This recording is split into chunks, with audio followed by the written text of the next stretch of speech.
Welcome. Welcome, everybody, to Crunch Time with Jeff, Booner, Lukas, and Gentry. It is Tuesday, June 25th. I just noticed what you changed the username to. I'm not a fan of that. Not a fan of that. Oh, my God. Gentry, you were wondering. Oh, my God.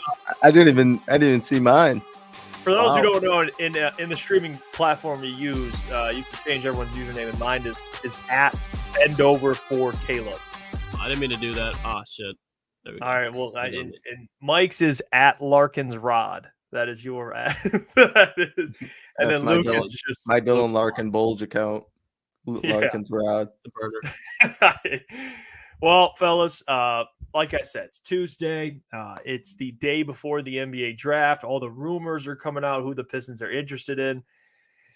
We'll get to those players in the first hour. Booner will be joining us as well. A little late. He had a delayed flight, so he's going to be coming in a little hot today. He'll make his re-debut because he was out the last couple days, so that's going to be probably yelling at the pilot right now to land the fucking plane. He probably took over the cockpit. Booner pass got to land. Show's at 8. He's probably up. The showtime's at 8, boys. We got to land this plane. We got to pick this thing up. Rolling around TSA. That's fair. Booner's got his own private jet for you guys that didn't know. It's true. He went private still, and he's still late. I could see if Booner had a private jet, it would just be all Booner Path design. Like it would just be the Booner Path. It's like Air Force One, but it would have his face with the sunglasses on it on the side. The thumbs up. Yeah. Just Kool-Aid flowing in the back. Yeah. He's on his way, so he'll be coming in hot here. But before the show, the Red Wings got a little active, Mike. They got a little active. Traded away Jake Walman and a second rounder for cash considerations, Mike. Break it down, because when I first saw this trade, I went, huh? W by Stevie Y or what? I mean, no, obviously it's not a W. As of now, you give up one of your brighter spots on defense. Jake Walman, playing with Mo Sider these past 2 years, has shown a lot of growth. I don't really see the reasoning for this aside for maybe a bigger moves coming, and then obviously the younger guys, Johansson and then Edmondson, are going to be called up.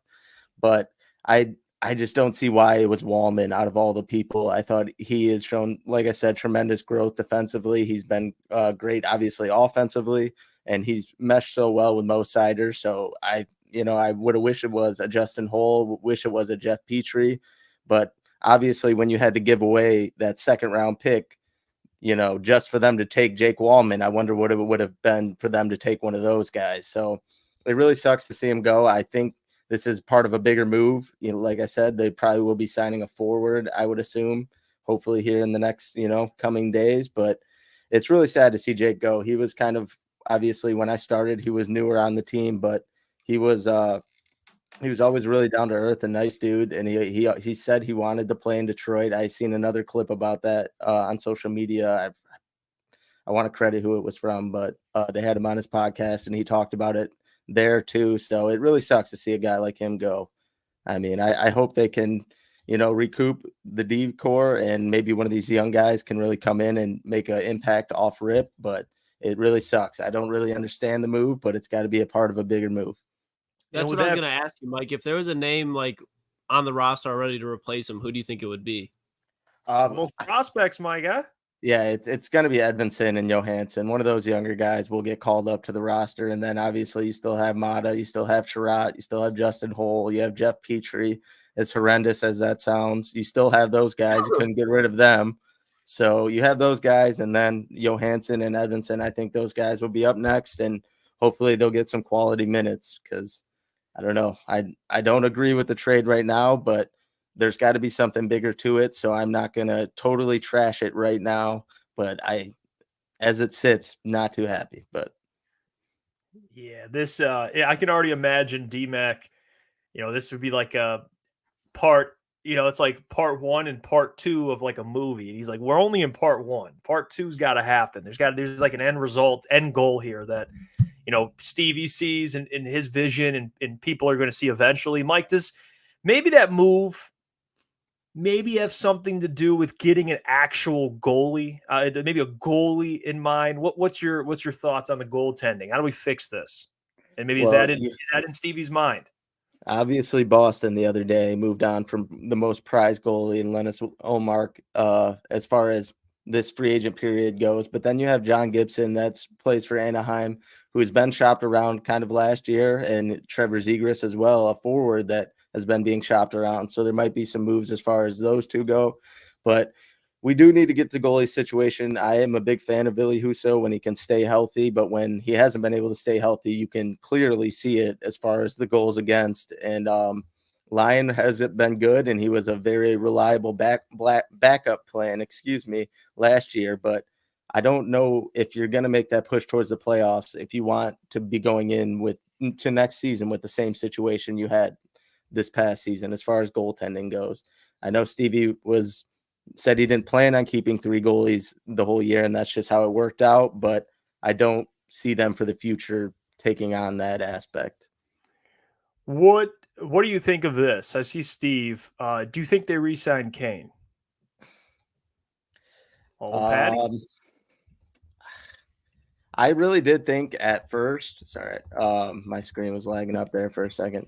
But I did think at first that he was going to be re-signed, no doubt about it.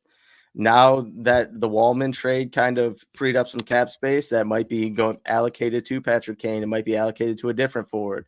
I really do hope so. I think as far as the team gelling and the power play really having its best outlook with Patrick Kane there, and he provided a different type of leadership that obviously we have some veterans on the defensive side, and we even had some veterans forwards that have been there before. But a guy like Patrick Kane isn't replaceable as far as like a locker room presence go, because that guy's shown up in all the biggest moments throughout his career. And he even showed last year flashes being so clutch like he has in his past years. So I really hope so. I think obviously with moves like Walman and they're getting more cap, I think it's in the cards. And if they don't sign Kane, I think it's because they're signing a younger and more expensive forward, and they're allocating that money elsewhere. Kind of like Jeff Olson alluded to right here. Saros would be great for goalie.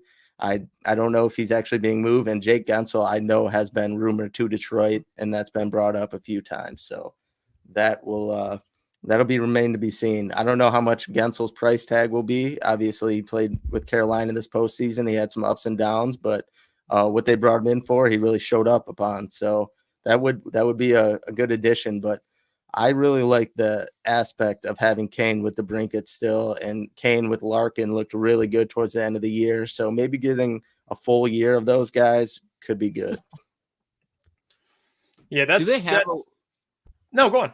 Real quick, Gentry, like, what's the financial situation looking like heading into the offseason? I don't know the exact cap number off the top of my head, especially with the Walman move, but there is money to be made, or moves to be made as far as signings go. You're going to probably let Ghost walk. You're probably going to let Perron walk unless he has a favorable deal. So there is forwards that they can go out and sign, and there is roster spots available. I think with so much money being tied up in some of the defensemen, the older guys, and then you have like Andrew Kopp, the one forward whose contract's kind of holding you back.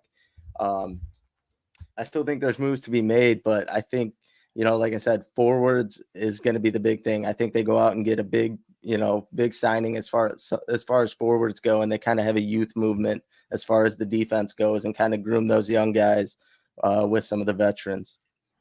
They got a little over $30 million, and I think that's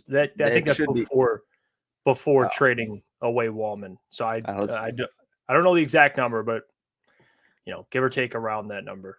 I was about to say, if you're using Cap Friendly, that's correct because it updates all the time. But Cap Friendly is not around anymore, so hockey teams are having their struggles as far as finding. They have a different league system to find out all those cap situations, and a lot of people used to use Cap Friendly, the website. So, yeah, that was Cap Friendly. Was it?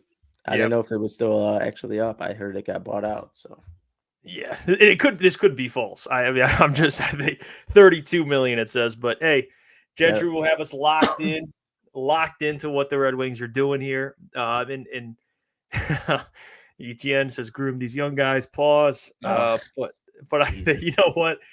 We got the message. Let's see. Ryan says Kane is just not good on defense. The wings need to get tougher. Yeah, I mean, but that's not why you bring a guy like Patrick Kane in, and some of the star forwards that you're going to trade for, or these goal scoring forwards, or these guys that can produce on the power play like Patrick Kane aren't going to be that great defensively either. And our defensive needs kind of need to get fixed with some of the guys that I've named, some of our veteran guys that probably shouldn't be on the roster, or probably shouldn't have been signed to those deals to the extent of years that they were. Well, this is why in June, the Red Wings and the Pistons are going to keep us alive for for another month or so. Because Lions, it is dry out there. It's the Sahara Desert. That's what we're dealing with here. So we appreciate that insight, Mike. I see some people talking about Puck knower. Yeah, puck knower. Yep. Mm-hmm. People in the chat talking about Patrick Kane's impact. I see this. Wheezy D. Kane was better than DeBrincat. I mean, definitely the way the year ended, DeBrincat was not doing so well. And if Kane would have played for the full season, I have no problem with that statement whatsoever. DeBrincat needs to find ways to be more consistent, score more even strength goals, and not give up on things defensively. What do you think Gentry was? Because I know you were there at the midpoint of the season, like it seemed like the sky was the limit for this team. And towards the end, like it all unraveled and fell apart. And I remember you were furious. What do you think is the biggest problem that the Wings have to address this offseason? And in your opinion, doesn't mean that's going to happen. Maybe it's a player, maybe it's a trade. What is it that they can do to address it and fix it from outside, unless you strictly think it's internal? I think they can go out and acquire a top forward. I would have liked to maybe see another top defenseman come in, but I think the way that the Walman deal has worked out, I don't know if that will happen. You need another top forward or top center. Dylan Larkin has been kind of carrying the center as far as power play goes. He doesn't really have anyone to come back on that power play too and kind of make an impact. But you need another guy at the middle of the ice. JT was a tremendous. Oh my god. JT Comper was a tremendous signing for them, and he might not light up the score sheet, even though he did have a career high last year. He might not always light up the score sheet, but he's a great two-way player. So, yeah, that's just and goaltending, yep, like Steve alluded to. But I assume that if they're trying to make the jump to playoffs this year, they have to get that figured out too. We can agree, Mike. You don't want your offseason to start when the Pistons offseason starts, right? We can agree. I don't think I don't want the offseason to start when the Pistons do that. Yes, I don't. But yeah. That's the Red Wings won like 20, 30 more games than the Pistons. So fair. No, I'm not arguing. I'm not arguing that. But they will be in the postseason next season. The Pistons will not be. So there's that. Let's hope. I thought they were going to be in there this year, and it didn't work out so well. What's your confidence level, BMG? I gotta wait till I gotta wait. Let the free agent let them finish out the roster a little bit, and then I'll judge. Okay, but as of right now, we'll give it multiple grades. But where it sits right now, if the Red Wings, how they look, 1 to 10, what's the confidence level that they make the offs? I would say like a 7. Okay, remember 7. We got 7 out of 10. So come back after free agency, and we'll see what the confidence level is. Yes, because I still think guys like Lucas Raymond and Mo are going to continue to get better. Those guys Lucas has showed it the past 2 seasons, just taking leaps. And then Mo is one of the best defensemen in the league already. I've been saying that. So I think they have a lot of young guys that could transform this roster and make it better. And we needed some youth. So some of those defensemen coming up from Grand Rapids is going to help. Hey, that is fair. That is fair. You guys see, by the way, did you see Aiden Hutchinson golf today? I didn't see Hutch. I saw Glasgow with Taylor Lewan. Yeah, he was hanging with Taylor Lewan. I saw this video Eric put out. Eric Woodyard from ESPN. The video he put out of Aiden Hutchinson swinging a golf club. And this is I love it. Watch this real quick. And we got Mike said, you know what? Mike can golf. So Mike, I want you to grade this. This is your guy though. This is Hutchinson. Check this golf swing. I don't even need to see it. I mean, look at this. You got the crowd hyping him up. Look at the big fella. Oh, I thought he was swinging the other way at first. He's a lefty. What's going on? I am confused with this video, fellas.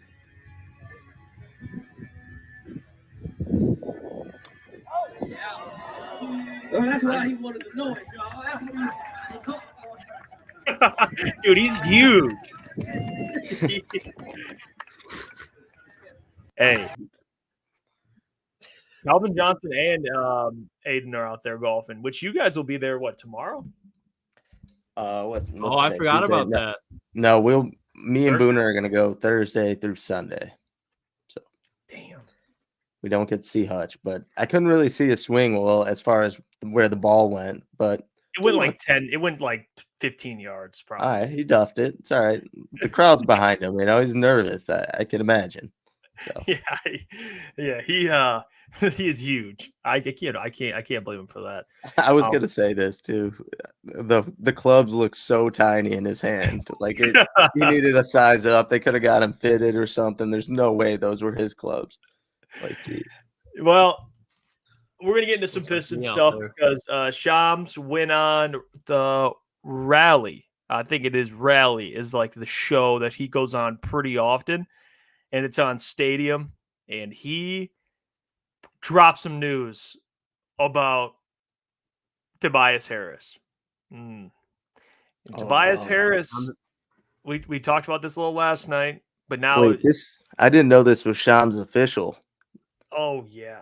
Oh God. Yeah. So let's play the clip of Shams talking about Tobias Harris and how the Pistons are going to be suitors for his services. Let's watch the clip. Schwan here with an AT&T 5G update. I'm told that the Utah Jazz and Detroit Pistons are expected to be the strongest suitors for Harris going into free agency. This is someone who we've seen over the course of his career, durable, consistent, shows a level of professionalism. And those two teams, Utah trying to be more competitive, and Detroit obviously coming off of a record-losing season, they're trying to add some talent. And stats have shown that he's been responsible for wins, about 6 wins per season with the Sixers over the last few years. He's been responsible for. So he's going to have a robust market, and he had a 20% rating last season. So getting more of an opportunity with one of those types of teams like a Utah or Detroit, seeing how his level of play could rise in that situation. All right. So here, number one, I don't know what that means. 6 wins, he was solely responsible. That's what I was going to say. What the fuck? What does that even mean? Don't know what that means. I wish I knew. I wish I knew, but I don't. What I will say about Tobias Harris, and there was an Easy posted something about how he's like retiring as a Pistons fan if they sign him. I'm not there. That's like, that's like that's egregious to me. I'm okay with the move. I guess it's given. I would like to know how much he would be paid. Like, yeah, what do they need his services? Yeah, I mean they do. Is he going to move the needle in terms of making them a,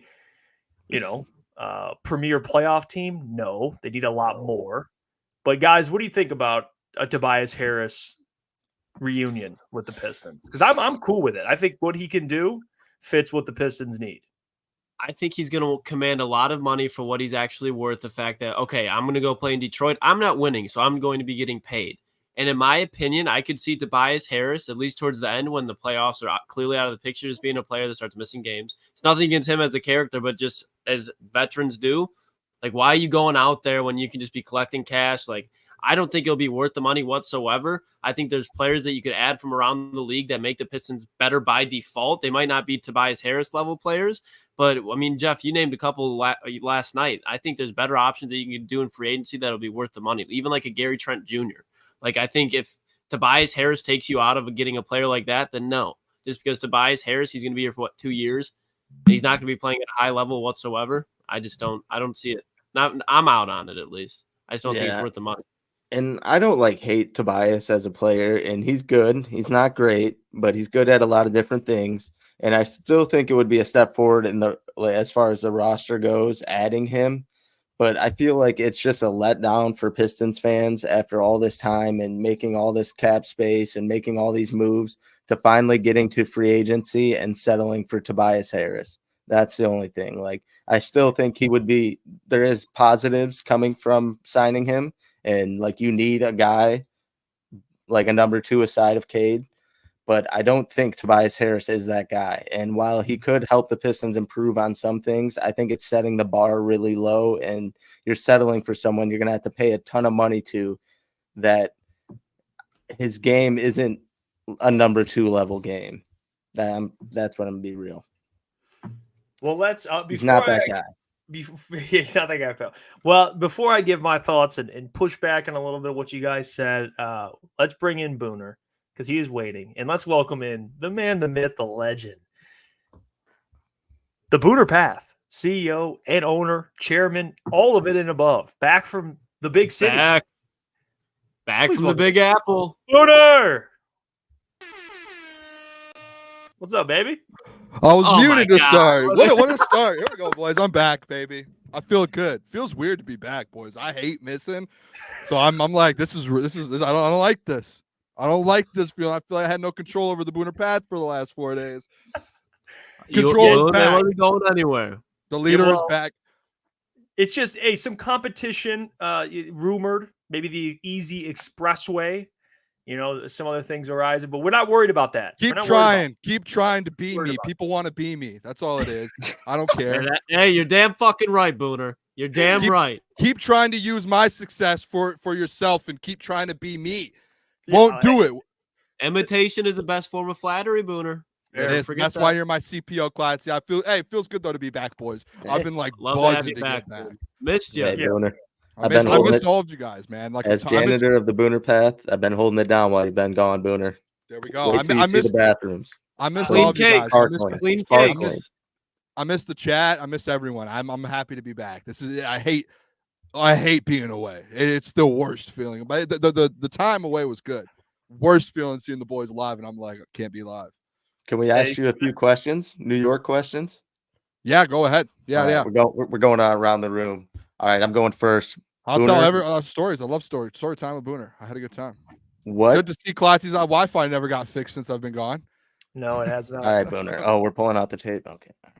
Booner, what was your favorite meal you had in New York? And it can't be a hot dog because you're a weirdo.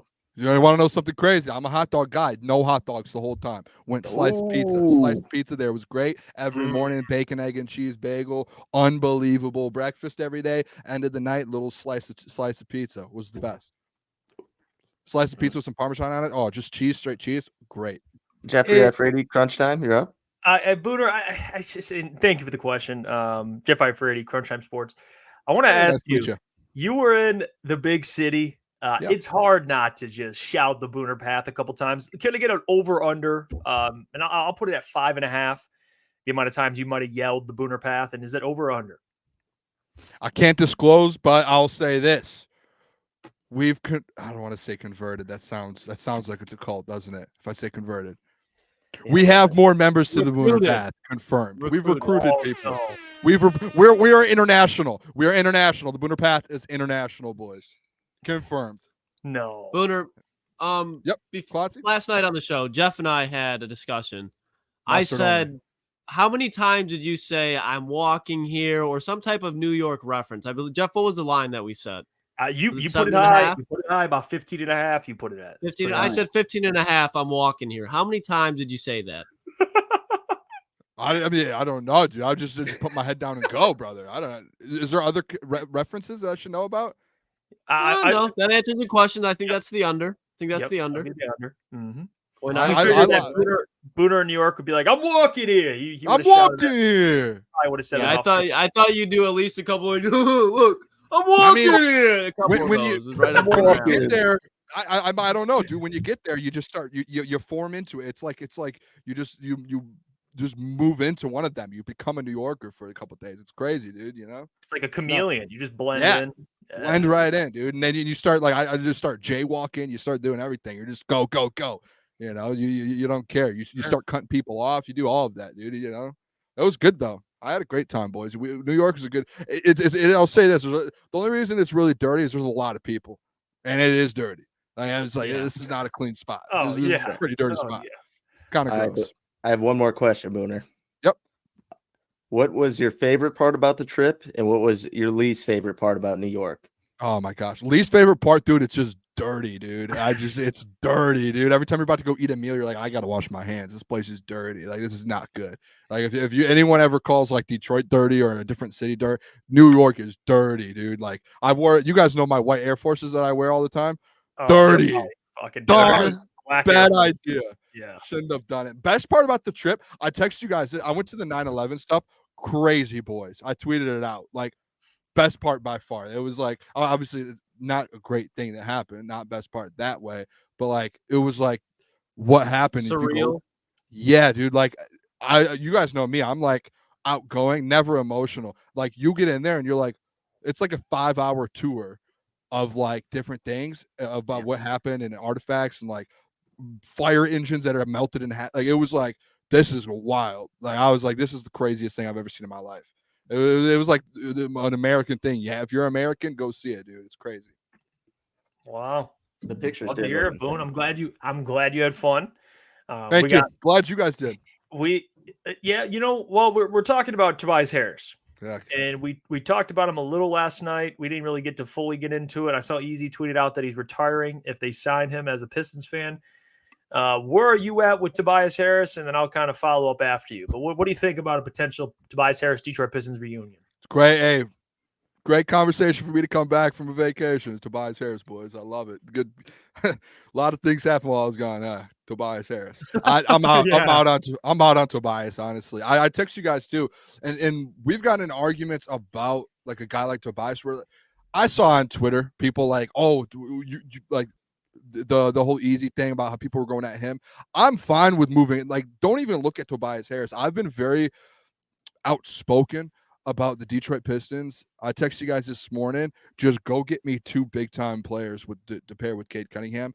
Tobias isn't like a needle mover to me. Like, does he move the needle for this basketball team? Not at all. Like, go look at the 6 games in the playoffs that he played. He averaged 9 points a game, and he was 4th on his team. Kelly Oubre outperformed him in the playoffs. Like, I would rather have Kelly Oubre than Tobias Harris. And I guess sounds crazy, but it sounds crazy. But the reason I'm saying it is because neither of them is not a needle mover. Like, yeah, okay, you get experience and someone that's been in Detroit before, but like, you're looking to move this franchise forward, not go back to where you have been in the past. And Tobias, like, isn't a guy that comes in like he's a 4th, 5th option, like, on the Sixers. Like, he's not a star or one of their best players. So yeah, it might be good for like a 1-year or 2-year deal. But if you're going out there to spend a bunch of money on him and say, let's break up the bank and let's go pay him, no, you're out of your mind. So let's get out of here. Let's get the break the bank for Tobias Harris out of our minds, because I don't think they'd be breaking the bank. All right, I want to make that, because that I'm out on. No one should be breaking the bank for Tobias Harris. But Tobias Harris on this team, to say he's not a big needle mover, I mean, yeah, who is? I mean, who are you getting? OG Anunoby? I mean, yeah, he moves the needle, but were you thinking any of these guys? What do you want any of these guys to do for the Pistons? Take them to the playoffs? I mean, single-handed. Like, what are you thinking? None of these guys. I just want to put something around Cade that's gonna help him out a little bit. Like, Tobias, what is he gonna do? He's like, he can shoot the ball better than Kelly Oubre. I'll tell you that. But he's at the end of his career. Let's get 31.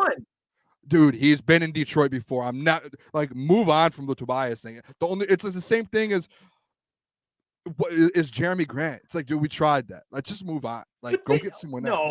I would probably low-key rather have Jeremy Grant than I would rather have Jeremy Grant for sure. I think I would too.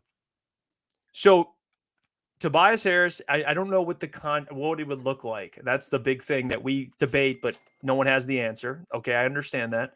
But you can't deny, I mean, Tobias Harris is almost a 50% basically from the field last year. And he's like a 36% three-point shooter. And he could fill a need. He's not going to move the needle. Like, I get what you're saying, but like, I don't think any of Gary Trent Jr. isn't going to move the needle for them to go make the play. He'll move the needle, but not to what you're saying. Like, you want someone to land here and be like, all right, boys, lock in 7 seed. I'll say this though. No like, one's doing that. Tobias You know? Harris is a short-term fix. It's like he's not a guy that's going to be on your team when you're Fair. in the playoffs in a couple years. Like that's to me that it's But that's don't why you it's want to get better? yeah, I would love to, but I texted you earlier today, like that whatever the lineup that was posted on Twitter with Tobias in it, that team's not winning more than 20 games again. It's just not. Hey, like can we pull that up? Why are we Well, acting I like mean, he's Tobias? responsible for winning 6 games with the Sixers, so they would Yeah, get that's 221. We missed that. So it hits 20 on the mark. I just hate That- how there's this conversation with Pistons fans and people that think, hey, maybe if you bring just a couple average and or below average players or average NBA players that have been in the league, oh, you bring them in, dude, you're going to get to 35 wins next year with Cade Cunningham. No, Like, no one- no, that's No. not the case. There's so much work to be done with this team. Tobias Harris, like us all dying on, like people dying on a Tobias Harris hill is one of the worst hills to die on for this Pistons franchise right now. Who cares about Tobias Harris? I'm sorry. you I'm can't getting just back in the agree. rhythm, boys. You- Get back in the rhythm. Hey, I'm just. But again, you won 14 games, so we're just going to be like, I'm good on anyone that could help. Like I don't know if we have the right to do that.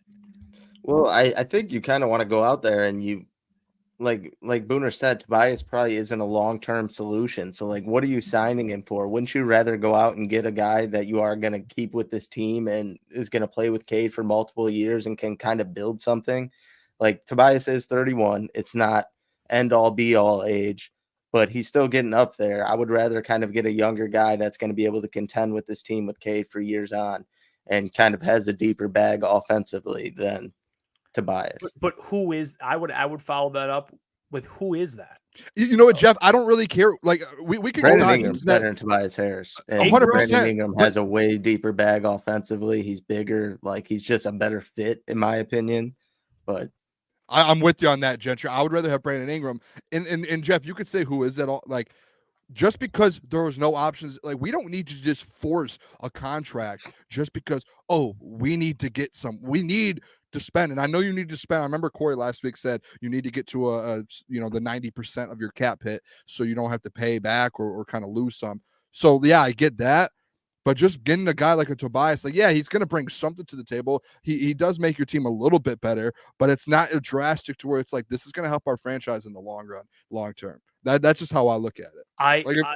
You have to get better in the short term, though, to be better in the long term anyway. As long as they don't give him a long-term deal, I'm happy Which, with that. Fair. But even look at what the Rockets did. Different players, I understand that. But when they gave Fred that deal, it was like a 2-year, $40 million per year deal. not the same. Wrong. Okay, Wrong. explain. Fred VanVleet's been there before. Tobias Harris is a no-show, was dropping donuts in the playoffs as like a third option on his team. Fred VanVleet had big moments throughout the playoffs and has won something. So I don't know about that. I hear typing over there. I think Jeff's looking some stuff up, some stats. No, I just want to check something. I heard something. I just want to look something up. It is just interesting to me, though. It's weird. It's weird because the year prior, he was a 50, 40, 90 guy basically in the playoffs. It's weird, but I get what you're saying. He did Kawhi Leonard, yeah. But to your point, though, I think Tobias, I think Fred VanVleet is better. I will give you that, Mike. He is better. Yeah. But my point is, when he was signed, I'm like, why would they give the money to Fred? But you understand that. Is he a long-term solution? No. They're going to draft a point guard. They're going to draft one. But he was improvement, and that's what all you can ask for. Like, you just want to get better. We need good players. Or not. It doesn't have to be great players, because, again, who are you getting? And who's great in free agency? And Brandon Ingram? Yeah, that's a good option. But is it likely? Like, I don't know. Wait.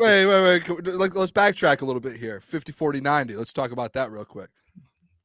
I'm not letting you take my guy Gentry down like that. Are we going to fact check this?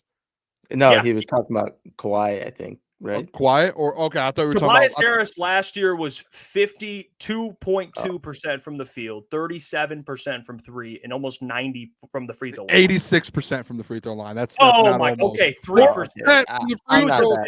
I'm not that picky. No, I am. 50, 40, 90 is one of the hardest things to do for shooters. And he was a couple percent shooter. from Don't it. disrespect shooters like that. Okay, but my point being is he was That's a big fine percent. last year. So we're living off the game where he had a donut, which I understand. But when you take his career, you're like, okay, this guy's not a number 1 or number 2 or number 3. but he's a good role player, which like they need that, guys. I don't know what team you watched last year, but they need good players. That's what doesn't need to be misconstrued. Is Tobias Harris he's a good role player in the NBA. He averaged 17 points a game last year. That's good. But I'm just in my head when I think about moves that you're making is a Pistons franchise, and I guess I've been off for the last 3 shows, so I haven't even like the conference and everything that went on. When I'm like watching those press conferences and what is Trajan Langdon doing going forward? What's his mindset? Like today, you get an alert that Tim Hardaway is connected to the Detroit Pistons in a trade with Quentin Grimes. So like there's these different moves. It's just for me, it's what like when you're making these moves, you have to have a vision long term. And Tobias is in year 13 to where when this team eventually does hit that mark and they take that turn in the playoffs and do that, is Tobias a part of that future and he's going to grow with this team and do that? Probably not. And if you're going to spend a lot of money on that, why not, to Gentry's point a little bit, get some other guys that you're able to kind of fuse into the future there. That's just kind of it's not that Tobias is like trash and he's buns, like not at all. Yeah. He averaged 17 a game in 70 games in the NBA. That's good. But it's more so like, let's think about the Pistons' future. Like that's what they've done for the last 12 years. It's just sign guys that no one wants and sign them to big deals, and you get screwed out of it, and you end up being average, and you end up getting stuck with contracts and having to make trades, and it's a bad rebuild. This is the start of a rebuild. Can I ask you something, Jeff? Yes, please. After all those trades went down, clearing up all the cap space, trading for dogshit Joe Harris and a few others, and you made all this move to get this cap space so you can go out and get dudes next to Kate Cunningham. Would you not think you're lowering the bar or settling for Tobias Harris after you made all those moves? You cleared up all the cap space. You can finally go out and sign people, and your number one signing is Tobias Harris. Do you think that's not settling? Well, let's take everything into context. The free agency. Look at who's the top free agents. I'll give you them right now. Paul George. Can I interest you? Yes. He's not coming here. Can I interest you? Klay Thompson. No. Okay, well then that's about it. Yes. Well, my point being is like that's like people. If you want Paul George, like fine, I don't think he's coming here, but you have to look at who can just contribute and help. Brandon Ingram, guys, I'm not even going to argue it. I like it because he is proven to be an all-star. He is that type of player, so I get that he's the immediate fix. You get a really good player, you have to pay him, of course. Like I understand that, but guys, this team, the only way they're going to get really good isn't just paying in this free agency period, because there's not the players to come and just fix everything, but it's going to be drafting and developing and guys becoming really good so you can pay them. You know, like that's how the league is now. I mean, look at what's going on around you with even the finals and so on and so forth, the Celtics and them drafting most of those players, but then adding in free agency to surround those guys. So like, I don't think Tobias Harris is going to take us to the playoffs by himself, but also I don't think OG will either. Like it's on these guys, and Ingram will help. But if Ingram comes, you do realize you need like an all-star season from Cade. You need everyone else to be really good. You still need talent, because it would basically be Cade and Ingram on 2 max contracts, and that's like your team basically. So do you think that's enough for a championship? I would argue no. So there's a lot more moves to be made than just getting Jeff. Like I get what you're saying. Like you had to pay your young guys, but like look at the Knicks for example. Like look how they built up a little bit. They bring in Josh Hart. A lot of these guys via trade too. Josh Hart, Jalen Brunson, free agency. Dante DiVincenzo, trade. Julius Randle, they bring him in. I believe was it from the Pelicans at the time. They've drafted some guys like Miles McBride and these different guys, Hartenside. So like there's ways to do it kind of both ways, but they waited until they got to a certain point to where it's like, all right, let's get these vets in here. And the Pistons, and it's like I told you guys last week, they're at a point to where you have to go do what the Knicks did a couple years ago. You have like some young guys like Cade, Asar. You have your young guys. You have to go out there and make some major trades, and you have to go out and make some moves that are going to set you apart from other teams. You have your young core now. This isn't the time to just go out, and this is just where I'm coming. I don't know where you guys like. To me, it's just not the time just to go out and just get old vets, a year 13, year 14 guys, pay them money and say, hey, help us develop. That's not it. It's time to go out, make some trades, make some moves, if there's a guy, if you somehow can land an OG Anunoby in free agency, like you go all in on a guy like that and then make a couple trades. Do things like that to kind of build this team up a little bit, and then go out and get a Tobias and do that. Like, look at the Knicks this year when they went and got Alec Burks and they traded with us, Boyan. Like, that's just how I look at the building. I don't know. Like, some people in the chat right now are saying, like, Booner, we don't have picks. That's where it's gonna, like, we're gonna have to, like, Trajan's gonna have to start making some moves and because he did that in New Orleans too. If you guys didn't notice, he made trades. He started building around the young core. He didn't go out and just start spending money on old vets. He said, all right, let's build up something here. I think that's what they need to do. And I think that's what they're going to do. Yeah. And the Knicks have Jalen Brunson, and Jalen Brunson is a very good player. Very, very good. Obviously, great player, actually. But look what the Knicks did. I mean, they traded RJ Barrett and other players away for OG, and OG's probably going to leave them in free agency unless they give him a max contract. So, I get what you're saying about the Knicks, and they got very, I don't want to, maybe not lucky, because maybe they foresaw Jalen Brunson being really good. But the Knicks, personally, I don't know if the Knicks would be like my look at that organization. I'm not trying to say I'm just like throwing out an example of, like, hey, a team like the Pelicans, they didn't really go out and just go get a guy like Tobias Harris, a veteran, and pay a ton of money to. They went out and, traded for Brandon Ingram and drafted. Obviously, they drafted Zion, your Cade Cunningham. Like, they traded for players. They made moves and they built up a core that's been together, and they built a team that's right. The Pistons have just been drafting BPA guys and we're saying they're BPA guys and haven't even trying to been putting a real team together. They've just been like, let's just get these athletic guys and throw them together. Like Trajan, I'm hoping has the right mindset of, hey, let's put a real basketball team together. Maybe it'd be cool to put like some shooters around. It'd be sick to put some shooters around some slashers and playmakers. How sick would that be to actually build a team? It's funny because you're describing Tobias Harris. Again, Jeff can shoot the ball. I don't think you understand what I'm saying. I went on all that. The age, like the vet, like, I guess you do want to bring some vets in to help these guys, but to me, it's just unattractive to me. I don't know. That's just an unattractive contract that I don't want to just throw on this organization. Yeah, and the contract is important. I'm not saying give him, $30, $40 million. I'm not saying that. I don't think he'll command that, but again, who knows? So I get what you're saying. I just want this team to get good players, proven players. I just get better. Like, I'm sick of sitting here and we can't just shun away guys just because, they're not, this guy, unless it really doesn't make sense. I get that, but we have to be realistic and be like, can this player help us? And I think Tobias can. Now, is it the next decade? No, but the next 2 to 3 years, yeah. Do you know what the smartest thing to do is to do like the Tim Hardaway thing? Is Tim Hardaway on the last year of his deal, and then they're looking to move on from him? I would rather have Tobias than Tim Hardaway. No, this is the reason why is Tobias. What, you give him a 3 or 4 year deal? I don't know what that would look like. If you're looking to get vets, something like that. Yeah, if you're looking to get vets, just go out and get a 1 or 2 year rental, similar to kind of what you do with Alec Burks, but go get better ones. And that's what Trajan said he wanted to do anyways in his conference, was go out, take on contracts, and you have $60 million to spend. Go out and get guys that you can that can play, that are vets, and take on those contracts. So then next year, when free agency opens up even more, I'm open to that as well. That's what should be the number one priority. It shouldn't be signing guys like Tobias, because they'll give you assets to take that contract, which comes with it. So I'm with you. That should be the number one talking point. Screw Tobias. No, I'm gonna be honest. I'm cool with Tobias as well. I just don't know what they would pay him. I don't know what it would command. I can't speak on that. Anything north of like 20-25, I'm out. So at 30, no, hell no.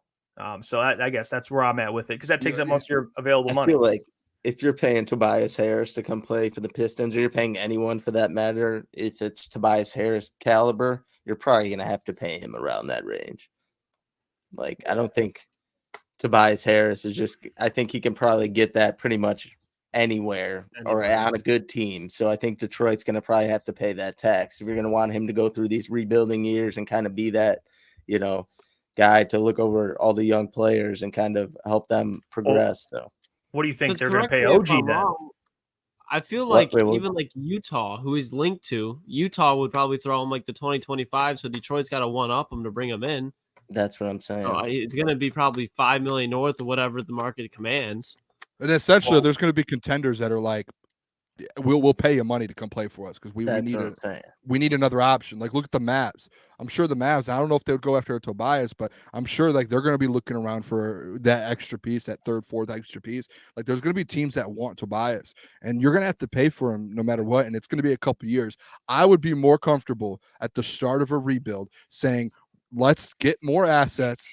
So you can, like, when you stack those assets up and then you take on contracts, you have $60 million to spend. If all these people in the chat right now that are sitting here saying, well, no one will come to Detroit, Booner, no one will sign in free agency. Okay, guess what? If free agency isn't great this year and you think no one this year will sign, let's do this. Let's go out and start trading for veteran players on a 1-year deal, players that are NBA, that were on contending teams who have played in the playoffs. Go trade for them, bring them in on a 1-year deal, take on the expiring contract, bring in the assets. So guess what you can do with those assets? You can go make blockbuster trades with those in the future next year when the time comes. And then guess what? All those contracts are gone after this year.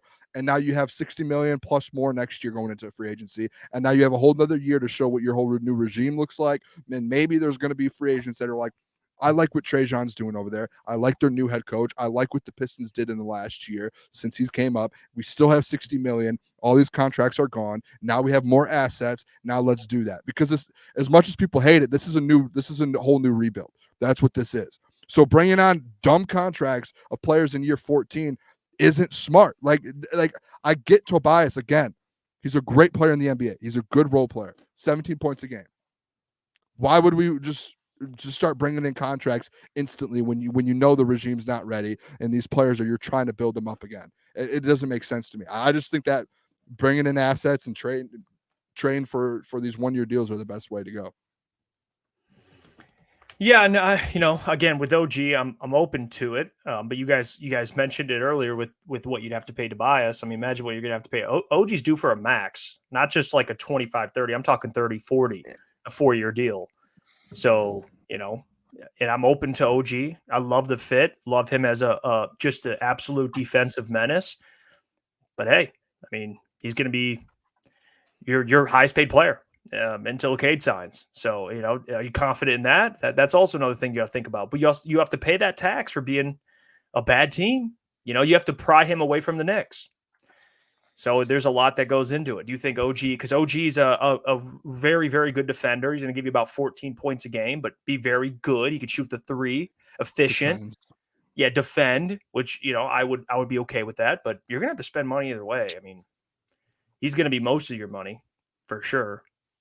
Probably 35-40 of it. At least I feel like with OG, it would be money well spent, and you would see immediate progress as far as defense goes on the floor, and he can shoot the ball. He can do things offensively. And I seen Chris bring it up about that Tim Hardaway deal. I saw that rumor that Quentin Grimes was involved in the trade or might be involved. It might be a piece in the trade. If that is true, that I don't agree with that trade. I don't agree with moving Grimes, who's good defensively and can shoot. And you went out and got him last year, and he's didn't really prove to be a valuable piece, but in his career, he's proven to be a valuable piece. So to move off of him to get a veteran and Tim Hardaway Jr., I do not agree with that. Yeah. And I get this point too. This is the biggest point with OG. Coach Walk, OG can defend the other team's best player, which is so important. They don't have that right now. I mean, Asar is going to be that guy eventually, but if you have OG and Asar, that's terrifying for other wings. Like, I will completely. Yeah, and he could shoot too. Shoot. Yep. So that's the biggest thing is he could shoot. So you're bringing in another guy that could score the ball. That's where I think it's like I just think I get this feeling, and this isn't like Pistons fans or anything. It just the Pistons have been so bad for so long now, to where when you start hearing guys like a Tobias linked, or a year or two ago the Jeremy Grant thing again, it's like you start instantly. You're just like yep. But like, to me, it's all right. Slow down. Like this is like to me this is the last rebuild that Tom Gores has before it's like sell the team. So you have to make sure this is the best. They do it the best way. It's strategic, all of that. And I just don't see, like, the move with Tobias to be able to just go out there and spend that money. And I'm interested to see what the deal would be. That's going to be the number one thing with it. I'm just interested.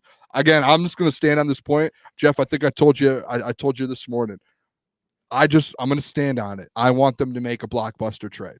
Like go up, make a move. One big move this offseason that's going to say, all right, this is what we're about. This is what we're trying to do. Whether that's Brandon Ingram or if you could somehow sign OG, do it. Figure it out and figure a way out to do it to prove that you're serious about this thing. Look at this. This was Jack Kelly put this graphic out of potential. Shout out Jack. What the team would look like. Here, let me get this comment off real quick. Okay. Yeah, just because Lukas getting blocked. Potential starters, potential bench. You got Cade Cunningham, Jaden Ivey, Fontecchio, Tobias Harris, Nick Claxton, Marcus Sasser, Quentin Grimes, Asar Thompson, Modest Berzelis, and Isaiah Stewart off the bench. So you're telling me this is a 30-win team? No. Sorry. So in Duran would be, I guess, involved in a sign-in trade with Nick Claxton, I would assume. I mean, he's not on the team, so I would assume that he's dealt. That's where we talked about it earlier. I disagree with this part. I feel like there's no way you keep Isaiah Stewart and you trade Jalen Duran. So that's my first wrong with this whole picture. This is a 20-win team. This team might not get 20 wins. No offense. They will get 20 wins. I was told last year that Pistons team that had the worst record in franchise history was going to get 35 wins by everyone on this planet. Do you think this roster is better than last year? A little bit, yeah. 6 wins better. They'll get to 20 exactly. I would argue they're much better. Okay, cool. They may hit 20 for the first time in 3 years. That's it. I don't think this is a 40-win team, 35, 40-win team. Like this, I think this team would be improved. Obviously, it's hard not to. They win 14, but they would be better. How many wins, Jeff? I think with this, again, I think Ivy's kind of one of those X factors too. I mean, what does he look like? Cade, all-star talent. I think this team could probably win 25 games, 30 games. I mean, honestly, I know it sounds like I'm too high. That's not that hard. It's 25 wins in the NBA, man. Like that's not this like outrageous thing. Like it. And I said it earlier. I am. It's not by no means a fan of the Pistons and how they've been doing things, but this team is definitely improvement, and I think they would be in that range. 25 wins, probably. Yeah. Klotz, what's your number? I was going to say 25, and I think that's like. I think 30 is generous. I just think 30 is generous. I really do. I mean, it's easy to say to get to 20 wins is easy, but the Pistons haven't done it in the last 2 seasons. And that's what's in your guys' head, which is understandable. Like this team stinks and they'll always stink, but we have to look at this objectively and be like, is this roster improved? I would say yes. Nick Claxton is, I'm sorry, probably 5 times better defender than Jalen Duran. I'm serious. And Tobias Harris is better than what you had last year. Their bench, I like a little better. I don't like Modest, if I'm being honest. I'm not a huge fan of that fit. He can't really shoot. But regardless, like, and do we believe in Cade next year? I think he gets better. Like, come on. And who's the coach? I would ask that. To be honest, I think that would matter too. Who's the coach? Like, I just don't see this being a 25. Like, I don't know. 11 wins more. It feels like it's the same team, or you're throwing Tobias and Nick Claxton, and then you're like, "Yep." So let me ask you this. And you're taking away Jalen Duran. Let me ask you this: if you replace, I think you replace Ivy with a respectable player right there, and then you don't draft what's his name? You draft Dalton Connect in my eyes, and then you take Jalen Duran, you give away Stu, then that's fair. I think you definitely have to replace Ivy in this lineup, and you instantly get better if you get another starter that's worthy, can space the floor, and can shoot. So now you're saying replace Ivy with Dalton Connect in their No. I was saying replace the guy that we drafted on the bench with Dalton Connect. Oh, so who would Ivy would be? No, but I'm saying replace Ivy with a respectable starter that can space the floor. Can you pull it up? I've got a plan. You guys, GM Booner, you guys ready? I would love the chat to know how I do here. You guys ready? We're ready. Let's hear about Jaden Ivey, 5th overall pick, We get back another first from someone, maybe a 12th overall, 13th overall. Somehow we let's trade back a little bit. Trade Jaden Ivey, maybe Isaiah Stewart for Brandon Ingram. Now you have Cade Cunningham, Brandon Ingram, Tobias somehow, Simone, Nick Claxton, and then off the bench you have Dalton Connect that you got at 12 overall, Marcus Sasser, Quentin Grimes, Asar Thompson, and then that's nine guys right there. Now you just added Brandon Ingram to this lineup. Yeah, you moved down from Jaden Ivey and Beef Stew, but guess what? You won 14 games with those guys in your rotation last year. Let's move on. Let's go get a guy that's been in the playoffs. So what'd you give up to get Ingram? Jaden Ivey or probably Jaden Ivey in the 5th overall pick. And then Beef Stew too, Boone. Yeah, but I don't know if you would have to give up Beef Stew. Yeah.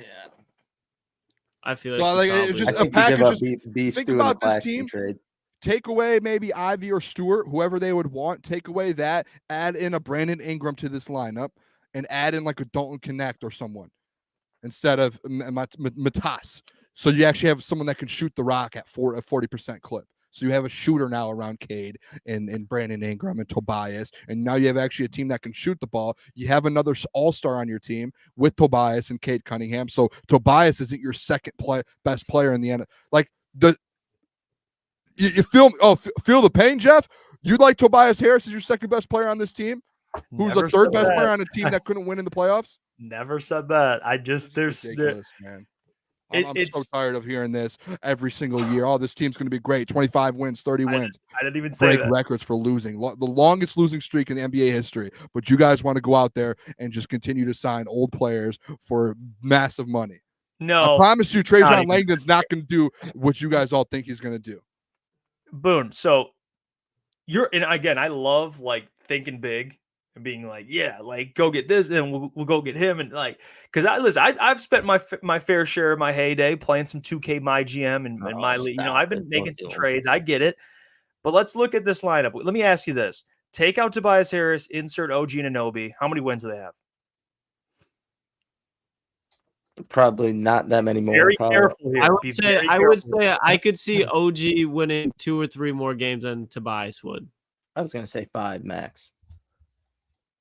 So Booner thinks this team will win 20 games if you inserted OG. Booner? Sorry, I was yep, sorry. Say that again. Oh, here he goes. Oh, Jesus. All right. Would you think that this team improves by do you think this team wins 20 on the dot if they get OG instead of Tobias Harris? No, I think it's about similar, except you have a younger player with OG with the higher ceiling. So you think that Brandon Ingram would? So what do you think with Brandon Ingram and OG Anunoby? How many wins do you think they would have?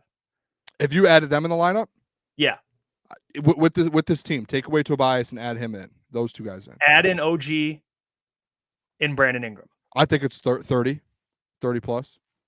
I think that's a legit. Like if you Brandon add OG Anunoby with Cade Brandon Cunningham and Brandon Ingram, that's a legit NBA franchise. That's wow. This is what an NBA team looks like. Oh, this isn't the Motor City Cruise. Yeah. Oh, this is an NBA franchise. Oh, we have all stars. The Motor City Cruise. Oh, we actually have like players that have played that could play in the NBA. Like that's what people I don't understand. Yeah, it's like you guys as fans and people who cover the team want to keep settling. This is like we're not. Quit settling. Like, and shout out Ryan in the chat. Appreciate you tuning in, Ryan. Ryan being like, Booner, you don't need Dalton Connect. He's 23 years old. You have to go get a young player and swing for the fences and hope you land. That's what that's the reason this franchise is where they are right now, because they swung for the fences and they tried to go Killian Hayes over Tyrese Halliburton. They tried to go out there and get Isaiah Stewart and all these different guys. And maybe why don't you just build a team? Like get a shooter. Go get Dalton Connect, who's one of the best shooters in the draft.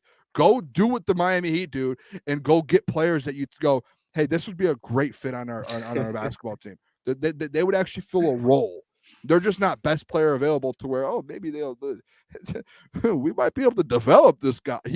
He shot 20% in the G League. Hey, Jeff, might be able to develop a 3. It's 20% from the 3, man. No, I've already his form said looks good. Form looks good. Shot 20%. Guess what? You're not improving. I've played basketball my whole life. You can have a beautiful form all you want. If you're shooting 20%, there's no improving that. It's either you're a shooter or you're not. Now, there's some guys that are on the verge of it. Yeah. They're there about 30%, 29, 30% to where you can go, okay, maybe we can get that up to 35. But it's either you're a pure shooter or I don't care. Like, you just have the feel for it. He's been playing basketball with these guys for 16 years. They can't shoot already. I don't agree that it's settling. That's like, because again, that's I think there's a part of this that I'm just going to break it to you. All right. I'm going to break it to you. I'm going to be honest with you. I think that Brandon Ingram, in your head, it sounds great, but you're going to set yourself up and be very disappointed, because if you keep saying, well, Brandon Ingram's the only move, like that's the only move that makes sense. When they don't trade for Brandon Ingram, what are you going to do on this show? Oh, Trajan Langdon fumbled. They didn't get Brandon Ingram. Like, I'm just trying to be a little realistic here. I don't know if Brandon Ingram, you got to trade for him and you got to pay him a bunch of money. Like, it's going to be OG is more realistic because you just have to pay him. But man, they're going to have to fork up some assets. At least OG, you don't have to trade anyone away. You just go pay. I'm willing to move on with some of these young guys. And I don't think OG will willingly sign here. That's why I think Brandon Ingram is more realistic, because you can go out and acquire him. And I think Brandon Ingram really doesn't have much of a choice. I think he's kind of, he's went through some slumps with the Pelicans. So I think Detroit would be a perfect place for him to emerge next to some, maybe a rising star in Cade. So I don't know. And OG just isn't coming here. It's not happening. I just don't believe it one bit. Maybe a rising star in Cade, he says. No. Maybe. I said maybe. Hold on. So Ingram, I like that talk. So OG Anunoby, you don't think there's a chance he'll sign here, okay? And then I wish he would, but I do think, like you said, he's going back to the Knicks. Go on. So OG is off the board, assuming. Let's just say he resigns back to New York. Yes. It would be Brandon Ingram a bust for you guys, essentially. No, there's a few other players that you could probably go out and acquire and make a trade. Who is that? I don't have the list pulled up in front of me. Yeah, the trade. Lauri Markkanen, who I alluded to last year, that would have been a great fit for the Pistons in my eyes. And he was available at certain times throughout the season. I would have sent Isaiah Stewart and fucking 3 of the bums on the bench that day. But there's other moves that had to be made, I guess. You had to trade for Joe Harris and all these other fucking idiots. So I don't know.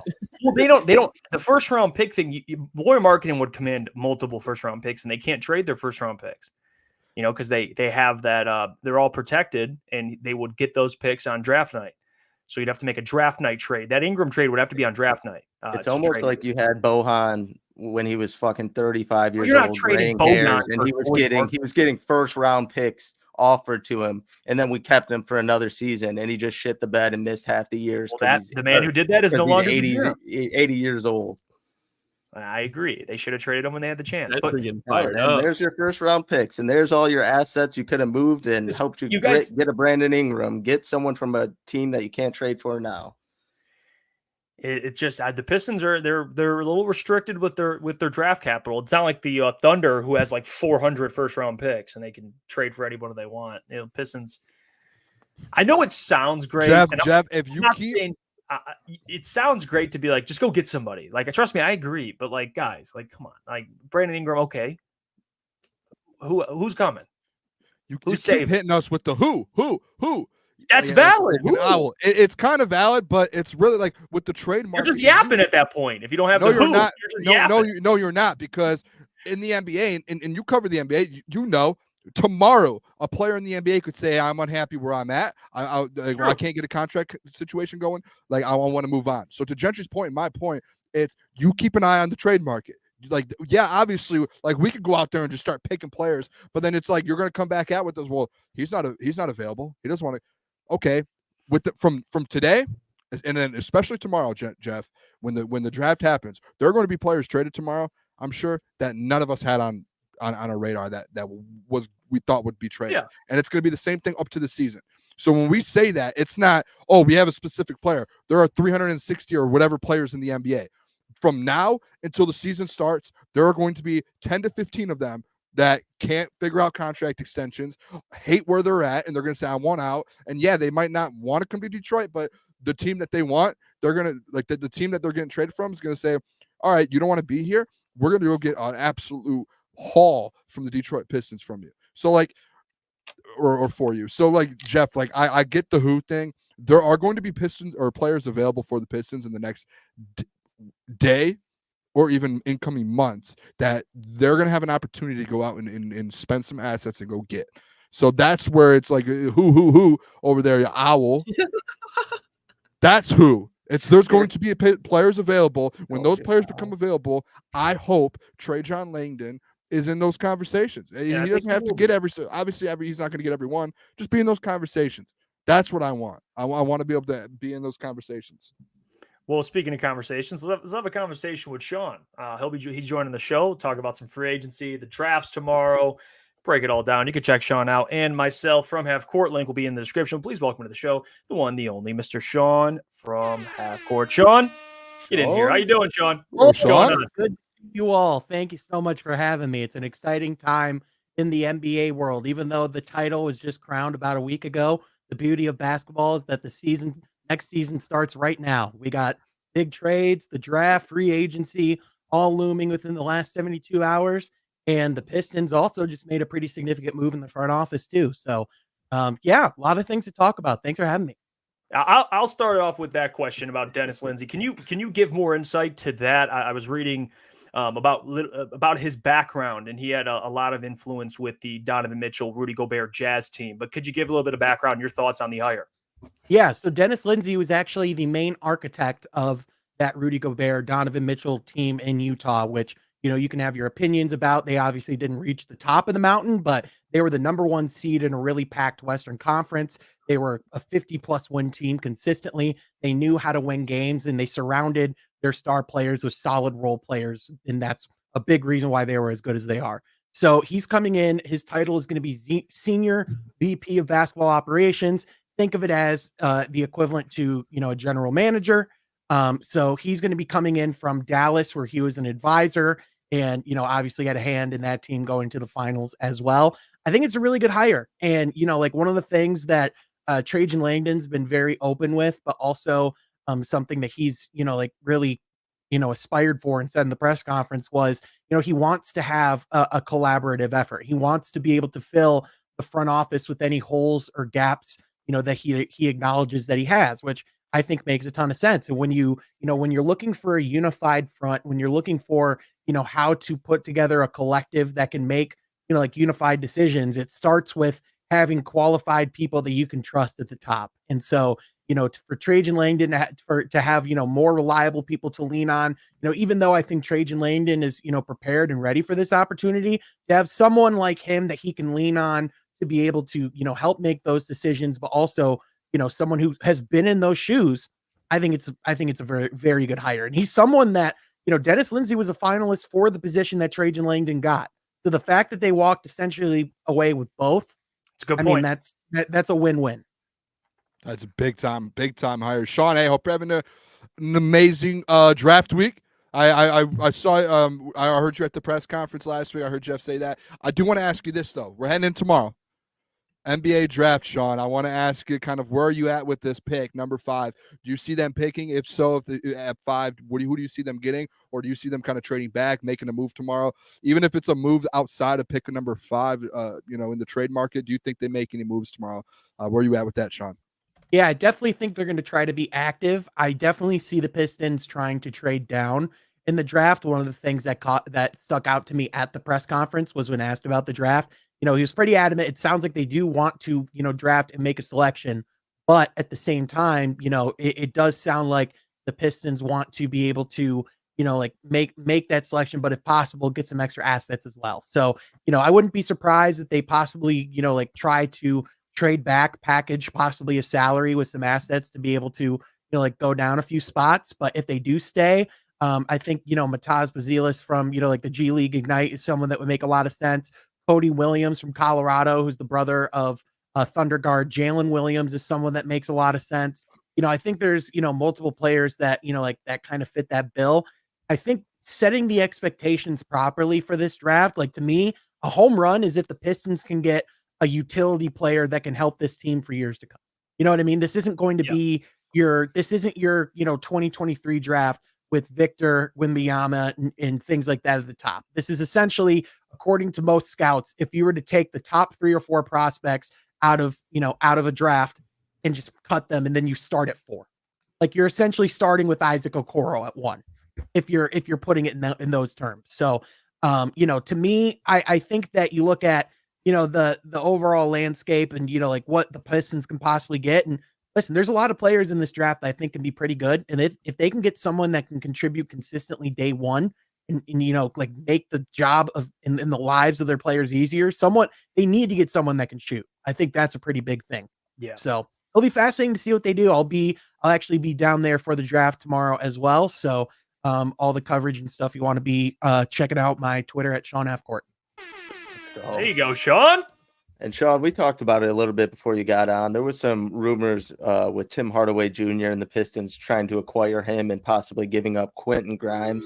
I just want to get your thoughts on that type of trade, if it is centered around Grimes. I'm not sure if that's going to be the actual outcome, but just the thoughts on maybe acquiring a Tim Hardaway.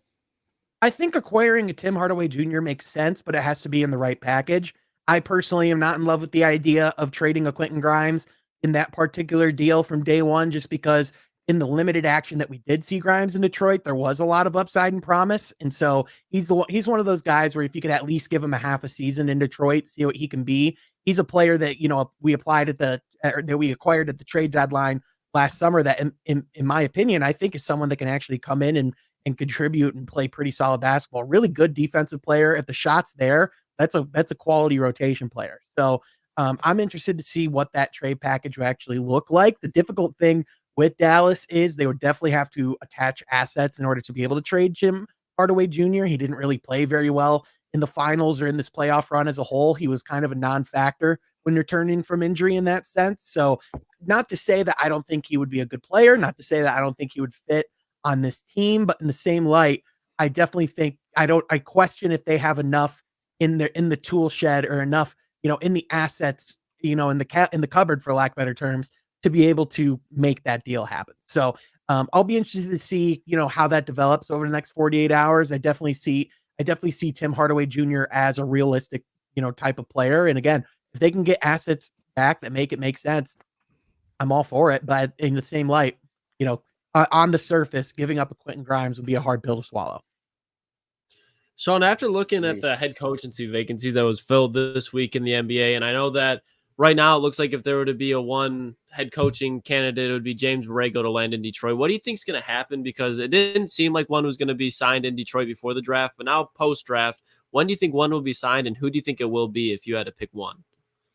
Yeah, I think you'll probably see someone, very close to, if not just around the free agency period, just because, obviously they're going to want to get through this draft and then in the coming days and probably the opening days of free agency. The goal and really the important thing is having someone in place by summer league, which is still about 3 to 4 weeks away. That would really be, when the urgency would kick in for that. As far as, like the top candidates, I definitely think James Borrego is someone that you have to circle and have to consider just with his tutelage and his experience. There is the connection with Trajan Langdon and the other people from the Pelicans in that front office. He's someone that would make a lot of sense, especially with his offensive background, 2 top 10 offenses, both in Charlotte when he helped that team get to like a 43-win season. And on top of that, with the Pelicans over these last couple of years as well. I think Sean Sweeney, also a guy that makes a lot of sense as well. He's someone who was an assistant coach with Dallas Mavericks, was previously under Dwayne Casey's staff. Another guy who was on that staff as well, Micah Nori, who was with the Minnesota Timberwolves this last year and was actually the coach that filled in for Chris Finch when he had an ACL or MCL injury during the playoffs. So there's a lot of like good candidates that are on that list. The thing that is important to point out is according to James Edwards III, the only candidate that was off the market that the Pistons would have went after a month ago if they fired Monty Williams was JJ Redick. Every other coach that they would go after is still available. So the good news is, even though it took a while for them to make that decision, it didn't necessarily prevent them from getting the candidates that they wanted. Yeah, and Sean, another player I know was mentioned earlier with Tim Hardaway Jr., another player, Tobias Harris, Utah Jazz. Shams put it out. Utah Jazz and the Detroit Pistons are interested. I'll ask you about this because me and Booner were arguing earlier, and Mike was chiming in as well. I want your thoughts on the potential fit there. And my point about because I saw Easy put out that he'll retire as a Pistons fan, all this stuff. I'll say this: Tobias Harris fits a need. They need shooting. They need wings. He helps. Now, the big thing I'll ask you, and what I would add to that is, what is he getting paid? There's so much specifics in it, but just the player Tobias Harris, Sean, I'm on board. Where are you at with it? Yeah, I think the conversation about Tobias Harris has, kind of gone way, kind of overboard in the other direction because of the bad contract that he had. And, the fact that the 76ers chose, him over Jimmy Butler. Like, in the right situation, under the right contract, Tobias Harris would be a very good addition for this Pistons team. Someone who's a consistent 3-point shooter, who can get a bucket, like a 20-point per game type of guy. He's a high character veteran who has experience playing in Detroit, someone that would actually want to be there. He's someone that's been, in winning locker rooms. He's been in a lot of playoff situations. When you're talking about like what the goal is for the Pistons, for these next couple of years as well, it's about taking those incremental steps. Like, as Trajan Langdon said in the press conference, like we can't exactly use the word championship right now. Like, we have to be talking about getting to the playoffs first. Like the way you have to build and develop in this league is those incremental improvements. So in my opinion, if you're able to get Tobias Harris on a 3-year deal, where the third year is a team option, where you really only have 2 years guaranteed, it's like $20 million a year. I think that makes a lot of sense for both parties. And especially when you look at, like what other types of players are available on the market. Like, Tobias Harris is one of the better free agents in this market, and he has a lot of teams interested for a reason. So again, with the right deal, I think he makes a lot of sense in Detroit and would come in and fill a lot of needs for this team day one. I'm just going to leave it. Like that. I don't. No, I don't like the Tobias stuff. I'm out on a bit, which is fine. Again, we can all agree and disagree on it and kind of see it. Just to me, it feels like it's like an old Pistons move, like in the past regimes for the last couple regimes. It's let's just go get a vet just because there's no free agents available. Let's just get the best one that's average and pay him $20+ million. I just don't see the. Can I ask you a question, Booner? I would love for you to. Would 17 points on 49% shooting and 36% from 3 help this team? It would help the team a little bit. Yes, it would. But a little bit. Can I ask you this question? Because they didn't have anyone that could actually hit a shot in the team last season. Can I ask you this question then? Mm-hmm. Is Tobias being the number 2 option, the second best player on an NBA franchise team, great for a franchise trying to take a step forward to win 30+ games? Who said he'd be the number 2 option? That he's essentially 17 points a game. He's essentially going to be the number 2 guy, which I'm out on. I'm out on bringing in a Tobias for $20 million, who's going to be your number 2 guy on the team. That essentially, if you're looking at points per game, he was the number 3 or 4 option in the Sixers, a team that's a contender when you're trying to get to.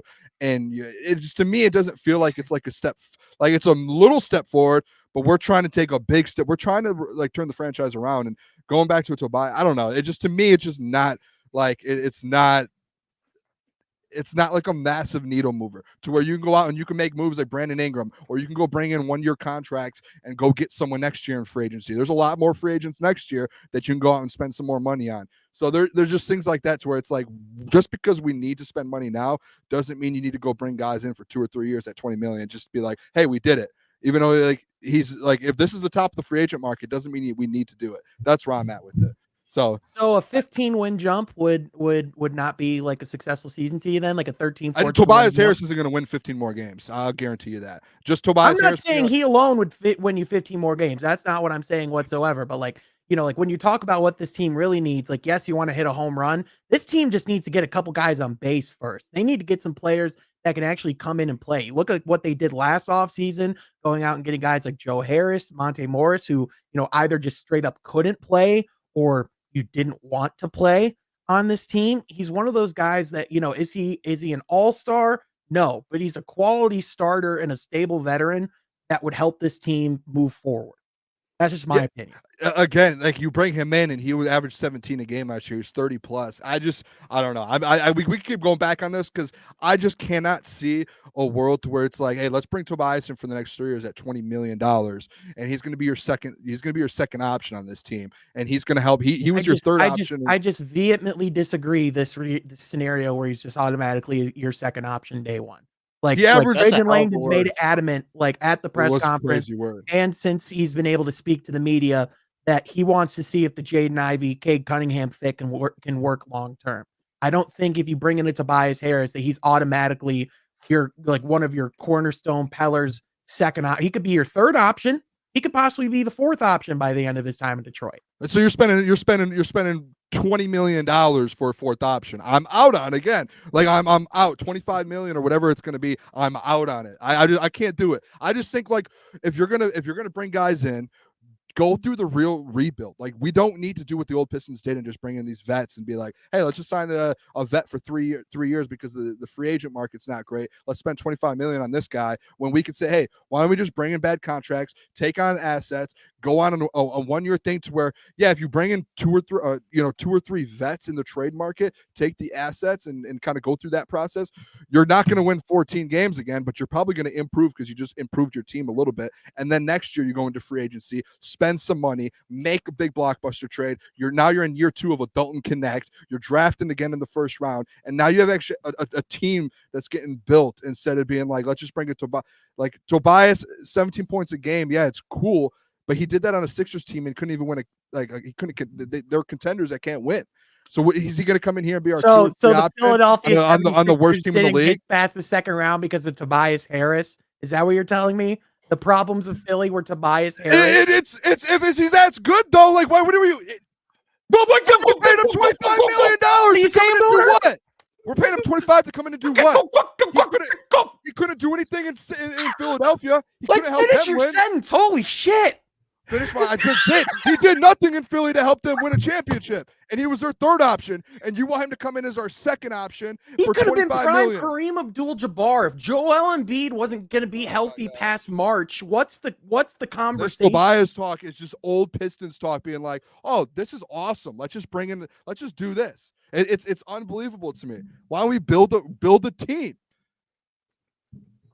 When you're talking about team building, he's the exact type of player that you can plug and play and put in multiple positions. He's really versatile. What are we talking about here? All right, we got to agree to disagree here. All right, we'll go. Yeah, Booner's going rounds tonight with the Tobias Harris stuff. Yeah, I would just love for the Pistons to do something different than they haven't done for the last 10 years or 16. Sorry, since they won a playoff game. Mike, what do you think? What do you got? I was just going to ask, you kind of brought it up or alluded to it right there. You said Tobias would be the number 3. I just wanted to know your confidence level in Jaden Ivey taking that next step and possibly being that number 2. Personally, you know me, Sean, I have been on the other side of that. I've been kind of alluding to moving him and kind of getting assets or getting a player to replace him. Just your confidence level in him actually making the jump to be that number 2. Yeah, I think if they put the right coach around him and actually, put some shooting around those guys, it definitely would at least be able to give you a better image of what his actual upside can be. I think especially being able to see 4 minutes of him being staggered with Cade, or, more minutes with the ball actually in his hands. There's a lot of reason to believe and be confident, in the upside of Jaden Ivey. The story with Jaden Ivey's always just been, he's really streaky. Like, 1 week he looks like he could be one of the best players in the league. The next week, it's like, did this guy just start playing basketball 2 weeks ago? You know what I mean? Like that's kind of the ups and downs that you do have with a Jaden Ivey. And part of actually what we discussed on this week's From Half Court podcast, which will be coming out tomorrow, is, one of the things that intrigues me about the fit of a James Borrego is what he foresees and what he envisions he could do with a Jaden Ivey and Cade Cunningham on the offensive side of the ball, especially when you do put some extra shooters around them too. So I think especially, I think they're going to at the very least have the first half of the season to, see what that looks like and, give that more of a fair shake than, last season did, for lack of better terms. But, again, there's a lot of reason to, like the potential and not want to give it up. I mean, Jaden Ivey is a special level athlete. Someone brought up how fast he is. He's probably the fastest player I've seen live. And that includes like John Morant. I saw Allen Iverson when I was a kid. Like, that's the level we're talking about, is athleticism. It's different. And another guy I keep seeing, Sean, always not mocked, but projected to the Pistons to free agency, and Jeff kind of talked about earlier, is Nick Claxton, how much of an improvement he'd be for this team defensively. What do you think the chances that he's in Detroit next season? Love the fit, Sean. Love the fit. Yeah, I really like the fit too. I think Brooklyn is, realizes that, they're in a really difficult position, and, they're essentially really incentivized to bring back Nick Claxton as well. So I think it's going to be a competitive market for him. But I mean, listen, he brings a lot of the things that this team needs, especially on the defensive side of the ball. He's an elite rim protector. He's a great rebounder. He's a guy that you can throw lobs to. He'll go above the rim.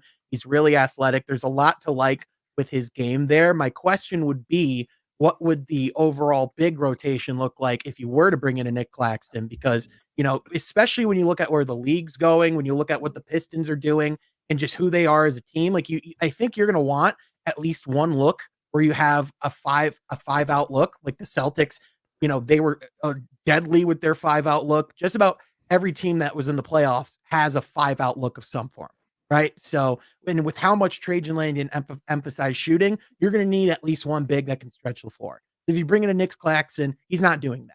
Jalen Duren, at least at this current stage, he's not doing that either. So, that's kind of where, some of the trade rumors with Isaiah Stewart become interesting because, you talk about, well, do you believe that he could be that, that small ball 5 that can stretch the floor on a consistent basis? Are you going to try to go out and get someone that can, fill that spot? Because one of the things, in my opinion, that did hold the Pistons back these last couple of years was that clog that they did have in the big rotation. Because, there are a lot of guys who can, get their buckets down in the block, but very few guys who could actually space the floor. Yeah, and I think for this draft, one guy that I've been more and more, because there's a couple guys, right, Shawnee, that Pistons fans are obsessed with. It's Dalton Connect. You got Cody Williams, who's been talked about a lot more. What are your thoughts on, I know even Boone, Mike, they're big Dalton Connect guys. And honestly, I'd be okay with it. My thing is maybe trading back and grabbing Dalton. I know he's rising up draft boards. People are interested in what he can do. I like Cody Williams a lot. Where are you at with those two prospects? Because Zachary Reese-Shea, I'm assuming, is going number 1, so he's not even in the conversation. What do you think about those two guys? Yeah, Reese-Shea is probably going number 1. Sarr's probably going number 2. I like Cody Williams a lot just because, there is the immediacy of, you can see what his sibling has done in the league. Not saying he's going to come in and be a Jalen Williams day one, but I mean, if he's anything character-wise like him, there's a lot to believe in there as far as his overall potential.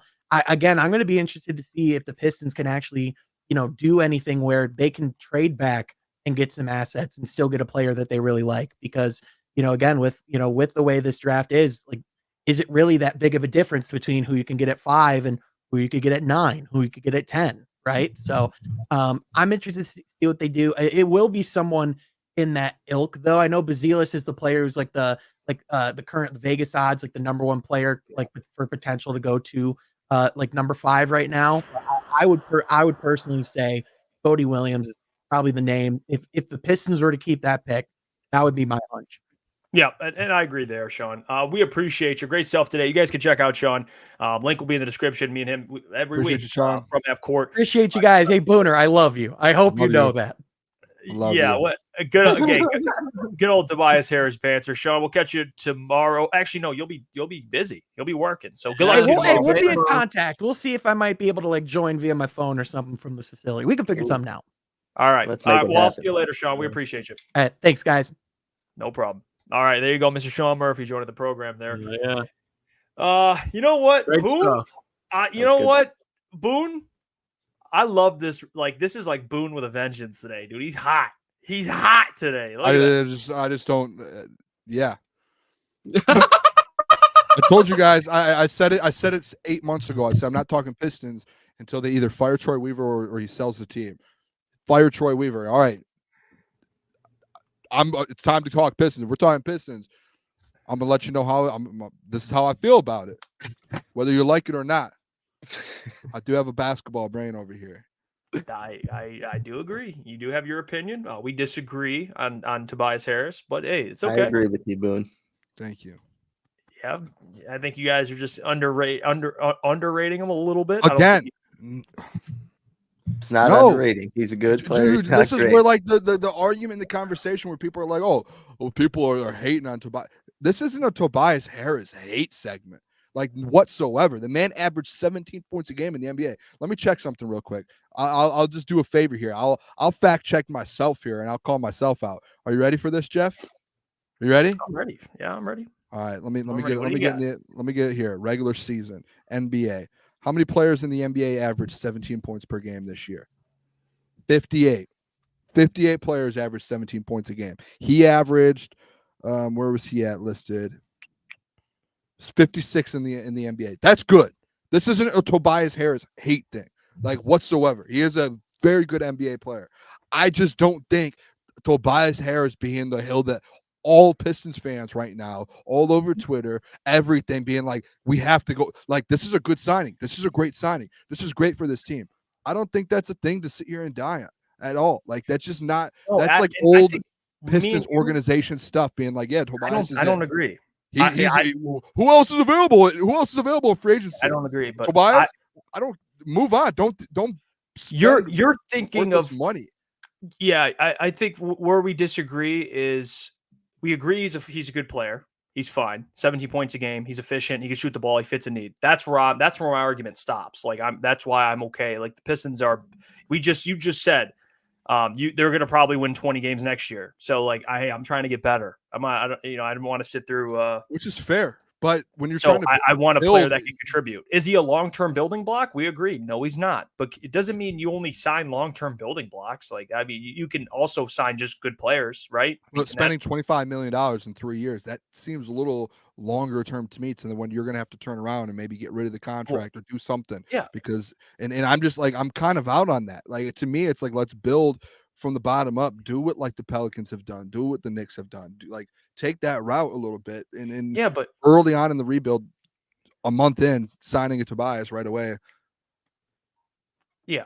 I mean, the Pistons do stink. They're going to have to pay more for free agents than other teams. We're not a contender where they join and get a discount. So they're going to have to. The money, I get that. If it's too much, I'm out. But yeah, I want to get better. So I'm open. Hey, isn't there other? This is the perfect conversation. And isn't there other vets in this league that where you could pay $10 million for and they do the exact same thing as Tobias Harris? Essentially, obviously Tobias Harris averages 17 a game, but I'm saying you guys are talking about stretches the floor, can defend. Like, there are guys out there who can stretch the floor, defend, and you don't have to pay $25 million. But you said he's a top 58 player. Yes, but again, points. that turns back to my point. Tobias Harris is your second best player on the team. Isn't like that big of increases your 6 wins. Goal, do you get what I'm saying? He's not the solution. Like, you're not signing Tobias, and I'm like, Booner, prepare yourself. We're the 7th seed next year. Like, when you spend $25 million, when you do a $75 million 3-year contract, that's like, hey, he's a part of our rebuild. No, well, yeah, he's a part of the team, but OG is going to command 40. So like you're paying basically half, almost half. By the way, Brandon Ingram's you're gonna have to pay him 50. So I mean, 50 million. That's not. By the way, I mean, he's still like 5 years younger than him, and yeah, but way by better. the way, I'm just telling you, even Brandon Ingram, great player. If what you're paying him, got to lead you to a championship. I think that would be the closest step you would take. Obviously, I think that's a closer step than signing Tobias Harris and going that route of the rebuild. I think acquiring Brandon Ingram is a step forward towards that. That's the type of player you're looking to acquire and looking to pay. I do agree, but you see what I'm saying with them. Like, if we're going off the contract, 52 million, that's player on our championship team. That's what you're paying that player. Like, that's what it is. Am I wrong? 50 no, you're 100% right. Yeah. Like, that's, and I would expect Brandon Ingram to live up to that, and he's still very young. He's got a lot in his bag, so he could do that. So that's not saying it's impossible. I have more confidence in the Pistons with Brandon Ingram and moving forward with building a roster around those guys, and instead of taking Tobias now and making it a 3-year plan and building up the roster. Thank you. It just building, like, if you have an opportunity to go get one of those guys, or next summer go get one of the guys, you're in the start of a rebuild again. You don't need like 2 or 3 year guy. Like, do it the right way. Don't tie yourself down. So you want to give everybody a long-term deal is what you're saying? Like, everyone gets long-term deals. No, but like a 3-year deal, $25 million. Like, if you're going to do that, just wait till next year and go find like guys that can help build your team up. I do get there are going to be pieces like that, role players. Am I going to die on the Tobias Harris hill like everyone is right now? Like, no, I'm not going to die on it. Just because I'm not dying on it, people are like, oh, Booner, you're crazy. I'm not going to die on it. If he signs with the Pistons, I'm not going to sit here and be mad. Like, it's like, okay, that's a piece that's going to help you. Like, obviously, like, to your point, Jeff, you're like, well, does it help you? Does it make your team better? Yes. But am I going to sit here and be like all these other people and dying on the Tobias Harris hill? Like, you have to go sign Tobias to start this rebuild off and push forward. No, like, it's not that big of an essential to go get Tobias Harris. Like, we're treating him like he's the number one target for the Detroit. No, that's not it. That's not going to start off this rebuild and be like, yeah, trade John Langdon. You really did it this time, man. That was a great start. No, man, like, go out there and put a priority on trading for a Brandon Ingram or someone, or spending money and going to get someone else. Like, put the priority on someone else over and if Tobias comes up and falls into that, okay. But do you see it from? We're going to move on a little bit here. I know we spent a lot of time. I'll close it with this. We'll just close it with this. We'll just close it with this. All right. We'll kumbaya here. Do you get my side when you say, Tobias Harris, I'm not dying on the hill, which I think, to be honest, I think it's gotten more of the people that are disrespecting, like, he's just this, not you, but in general, that makes the pro Tobias Harris people seem more pro Tobias Harris.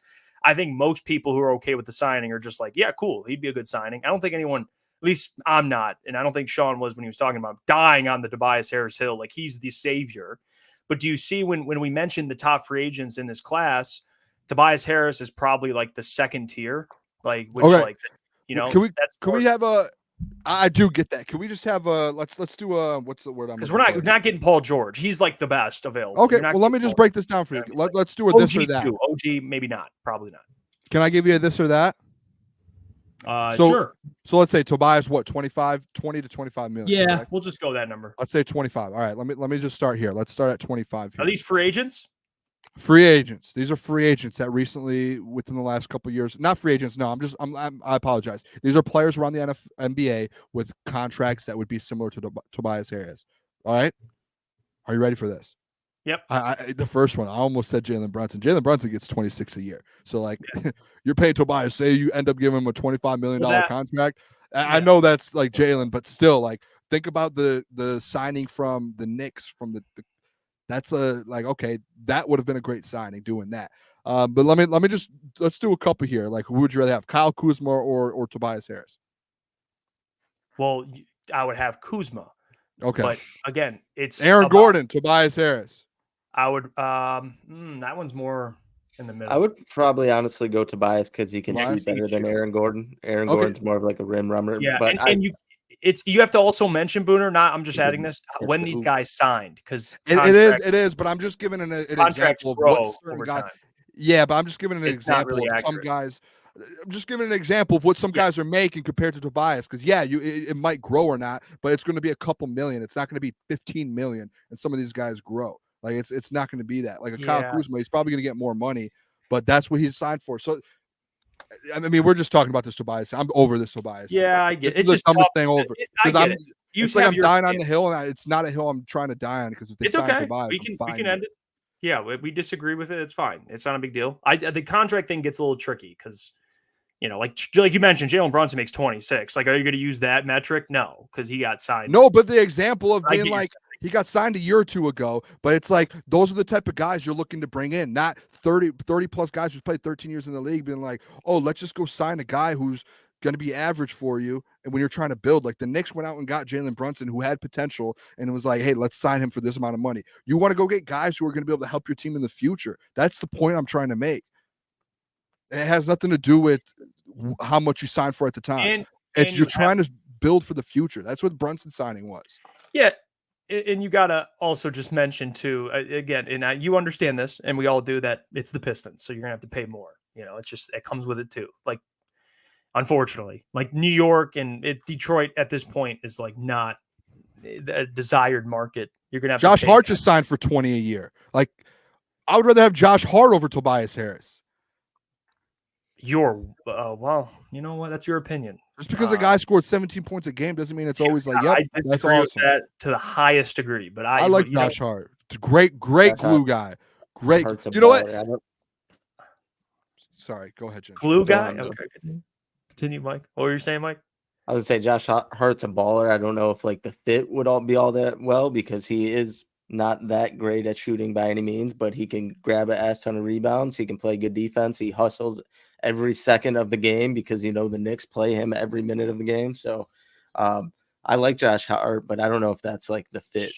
Hey, Well, we can And transition. obviously, it's not a realistic situation, anyways. Hey, He's fucking in New York, but we can transition here, talk a little about the NBA draft, because tomorrow we're gonna be live for the first round. That's gonna be the show, basically, live draft show. Well, and you could start, Boone. We can go around the room. What are your preferred pick? What's your preferred guy? What do you want the Pistons to do? I think I've been pretty vocal on it, and we had the conversation this morning about it. I'm kind of on the point to where it's just trade back. Whoa, My bad. Hey, that's on me. That's on me. That threw me off. accountability. Accountability. That's on me. Continue, Boone. Sorry. Are we good, Jeff? We're good. I actually hit a button. You're good to go. All right. No, I like trading back. I wouldn't mind at all, and just going and getting a Dalton Connect. To me, it's just more so. To Sean's point, this is a bad draft. I don't think it's something where like we're chasing down like a star player or like a someone to pair up with Cade. For me, it's more so it's find the best fit of a player. And when it comes down to that, I want to go get like someone who can shoot the rock, someone who's going to be able to just fill in these gaps that we need on the basketball team right now. Dalton Connect, I think what he's the second best shooter in this draft. And Jeff, we got in the argument earlier about the Dalton Connect thing. I just think Dalton, he's just an absolute bucket who can spot up, shoot. He can do everything. So Dalton Connect is kind of my thing. And if you also trade back, I hope people take me serious with this. But if you trade back far enough and Jared McCain is available, I'm not out on him. Oh, I was told painting your nails is weird. I don't care about painting your nails or anything. If you watch the film and you know basketball, Jared McCain is a bucket. He's a really good point guard. And I know people are like, okay, it's your point guard. If Jared McCain, he's a guy to me that can come in and just knock shots down. He shoots 30-footers. He does kind of what Steph does, to where he'll pull up anywhere on the floor and he will knock it down. And as well as when that happens, he can take it to the rim and he'll make a play, and he's a playmaker. So Jared McCain, like to me, it's just about shooting tomorrow night. Just go get guys that can shoot at a high clip at a high level. If Reed Shepherd ends up making it to 5 somehow, some way, you just take him and you don't move back. Like that's where it is for me a little bit. It's just get the best shooter, get someone who could score the bucket, and it can be a perfect match around Cade Cunningham. Doesn't have to be a star, doesn't have to be a future all-star. It's just go get a player that's going to be a good complementary player to your kind of your core. What do you think, Mike? Yeah, I've been pretty high on it. I think I said it last week. I'm with Booner here. I want Dalton Connect. I don't know if we'll actually draft him where we're at or if we'll move back.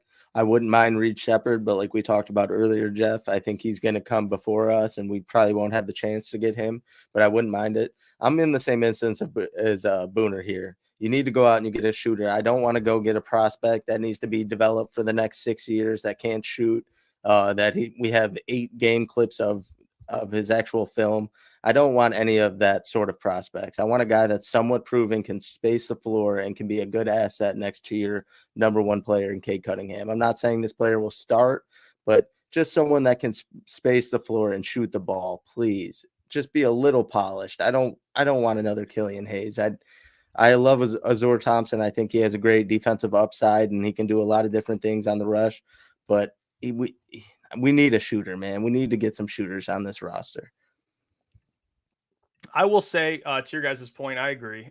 Shooting should be the number 1 thing prioritized. I think another thing that should be prioritized is someone that's at least good defensively, preferably. This team don't let it get twisted. They can't shoot, but they also can't defend. So you need guys that can defend. And that's why Cody Williams is someone I'm more interested in. There's a handful of guys who fit that 6'7" to 6'9" wing that can shoot kind of mold where I'm at. I think Dalton Connect will be fine. I'm curious because Trajan mentioned this at his press conference, potentially trading back. I think that would be on the table. Maybe you trade back, get Dalton Connect, and you get some assets. I think that's like a great scenario. But I'm with you guys on the shooting. I think they need to prioritize that. I saw Donovan Clingan, the big man out of UConn, being mocked as well. Not absolutely. I don't love that, but I understand it because the guy can block shots, and they don't have anyone that is really an anchor in the paint defensively. Duran should have been, and he should be this upcoming year, but man, last year he regressed. So that's where I'm at. Shooting should be prioritized. And I think Cody Williams is someone that I'm pretty sold on at this point. Zachary Reese-Shea is probably a pipe dream at this point. So I'm with you guys. I think shooting is the biggest thing. There's a couple guys that I'd be okay with. And even trading back, there's actually more I'd be okay with. So I think trading back is my number one thing. Trade back and get somebody. Because there's a handful of guys in that like 7, 8 to 15 range. They're going to be really good players. What this if you draft did? is just a little different. We talked. I didn't really ask you what you would think, but what if they did trade up and get Reed Sheppard? We talked about him possibly going to Houston or Houston trading out of the pick, whatnot. If they traded up, would that be a guy that you would be okay with trading up for? I like Reed Sheppard, but I don't know if they should trade up in this draft. If I'm being honest, I don't know if there's. But even it's minimal assets to do it. Like it's nothing like crazy where you're going to look back on and be like, oh, we got shafted for moving up 2 picks. Well, I would ask you, and I think I know your answer. But what do you, if you're trading up to get Reed Sheppard, he should be your starting 2 guard for the future. That's what you'd probably assume, right? At this point, I think that would be the assumption. Right. Jaden Ivey in a pick. Oh, see you later. You're trading. See, I don't know. I don't know. I'm just honestly, kidding. I don't think anyone. I don't know what it would actually take to get him, but Reed is a little bit smaller, so that's the one thing that worries me. But like the shooting would be a good aspect, to add definitely. That's why the Dalton Connect thing to me, it's like he's like a bigger guard, and I don't know with Dalton Connect. I'm not going to throw the comparisons out there, Jeff. I know Jeff doesn't like comparisons, doesn't like him. Don't put comparisons next to him. But I do think like you're looking for a guy that, and whether the defender or not, and that was a conversation that popped up earlier. Like I'm not trading up for anyone from 5. I'm sitting at 5 until my pick comes up. If I'm them, and I'm saying, all right, if Reed Sheppard is available at 5, then that's a no-brainer. But I'm not going to trade up and give up assets in this draft to go get someone to where you're like, I don't know. Like you're on the border. He's 6'2". He's a little shorter. Like he's a smaller guard in the league. Like, I don't know. I'm not trading up. But if you could sit there at 5 and say, let's do it. Like I'm in right on that. I have a question. Yeah. Let's backtrack a little bit. It's the Jaden Ivey draft. You're coming up to pick 5 or whatever it was. Yeah, it was 5. Reed Sheppard and Jaden Ivey are there. Who are you taking? I would have taken Jaden Ivey. Probably, yeah. And that if you would, it's just this draft is so weird. I don't know. I know this is a weird, and I'll explain. Jaden Ivey did have a lot of hype, and it obviously has died down. And I wasn't saying go draft him, but he was very highly touted coming into that draft. And Reed's good. He's a freshman. I mean, he's very good. Like people. The reason why I would say Ivy is because of I think Ivy with his athleticism, size, length. I know the shooting is one thing, and he's not the worst 3-point shooter, but man, I think he has a higher ceiling than Reed Sheppard. Like I'll say that. Like, what do you think Reed Sheppard at his best looks like? I'll ask you. Yeah, that's tough. I don't know a player to comp him, but I get what you're saying because Ivy does have different layers to the game that if he does mature and take to the next level, he does have a higher ceiling. So I do agree with that. The valuable thing with me with Reed Sheppard, and the reason that it's like for me, it's so big to where if he is there at 5, it's like a must to trade up. But like Reed Sheppard shot 50-something% from 3, and it wasn't like what is it? Who's it? Cody Williams, who's shot 40%, but he's only shot he only shoots 1 a game. So like Reed Sheppard shot over 173s, and he's shooting at 53%, I think it is the exact number. So he's shooting at such a high clip, and it's not all just catch and shoot. It's off the dribble and everything. And you have a guy shooting it that well, whether you think it translates to NBA, like that one thing that does translate is shooting. And that's like the conversation earlier in the show that we had to where it's like, that I was telling you guys about. It's like if you're a shooter, you're a shooter. And if you can't shoot and you're shooting 25%, yeah, you could say, oh, well, we'll see if we could develop a shot. You could change the shot and do that. But it's like if you just can shoot, Reed Sheppard is a pure scorer. Like he can shoot and he can do it all. So like that's where the valuable kind of side to me is. If you add him to the most important part, it's like adding him to this Pistons team. Like that's why it's hard for me to say, oh, Jaden Ivey or Reed Sheppard. It's because if you add Reed Sheppard to Jaden Ivey and Cade Cunningham, a shooter with 2 slashers like that, that's a problem. That's scary. Because now you can't leave Reed Sheppard. Now it opens everything up for Jaden Ivey, and it opens everything up for Cade Cunningham. And if an example, Jeff, too, I'm gonna come into your world for a second, hopping over Tobias Harris on that team. That's where things get a little bit more interesting because you can't leave Tobias either, and you can't leave Reed Sheppard. Now you have 2 elite playmakers in Jaden Ivey and Cade Cunningham going to the rim. Now you have 2 shooters that, hey, this whole lane is opened up. That's been the problem with the Pistons the last 2 years. is they've had no shooters. Like they've had no one that scares defenses. So that's why if you don't get Reed Shepherd, Dalton Connect, the second best shooter in this draft, and guy that can knock down shots. That's why we have to go. I did see someone say Luke Kennard was a shooter, but you expected too much out of Luke Kennard. Yeah. You have Cade Cunningham, Jaden Ivey, and you have playmakers now. You have to surround them with guys like someone who can shoot the rock. Same with McCann out of Duke. He can shoot the rock. You're putting your players in positions. That's why I look at this draft. Yeah, I think that's well said. Modest. Not as I get the fit, but the shooting is partially in the fit, and that concerns me. Like he can't. Yeah. That's the big thing. Like if he shot 36% from three, I'd be more open to him being the pick, but it just wasn't the case. Who was that? Sorry. Modest Berzelis. Okay. Yeah. That's the thing that with me, it's a lot of people are like so high on like, hey, let's get these guys that have potential, and maybe these guys will be able to like end up being something. I just think you're past that point now. It's where you've done that so many times where you do have some young core. It's like, all right, we need to fill this team out and we need to put the right pieces around these players at some point. This seems to be the year, especially on a lower level draft. Yeah. And that's why the thing I brought up, we were talking about earlier with Connect, is I'm interested to see what Trajan Langdon, how he approaches this. Cause again, that interview of when he was with the Pelicans, they asked him like, what does he look for in a top 5 pick? And his response was, I look for guys that could turn into superstars or have a lot of upside. Now, fit, I think he would say matters. Obviously, fit matters, but he looks at upside. So for Dalton Connect at 5, I think he has a really high floor, but taking him at 5, and the argument we had was, because I've seen it more than once. I've seen people talk about it, the Tyler Hero comp. And the thing about Tyler Hero is he was a freshman. He got drafted 13th. So now you're taking Dalton Connect at 5. Like, do you think Trajan would do that? I don't know. I think trading back would be more realistic, but who knows? I mean, this draft's really weird too. I mean, he could go like top 10 easily. But I'm open to it. I don't hate the pick if they take Dalton Connect. I just don't know about 5. That's where I'm like at 5. I think you could trade back to 8 or 9, and if you have a feeling like, hey, I can get him here, do it. Then, the defense thing, I'm not as worried about that. You can surround him. You can insulate him a little bit. You can scheme up different things. I mean, I've been a part of places where it's we've had bad defenders, and you can hide defenders and figure that out. That's not a big deal, especially in the NBA. A lot of isolation. You're able to hide guys. So I'm not really too as worried about that. I'm just so locked in on a shooter, dude, on someone who can just knock down.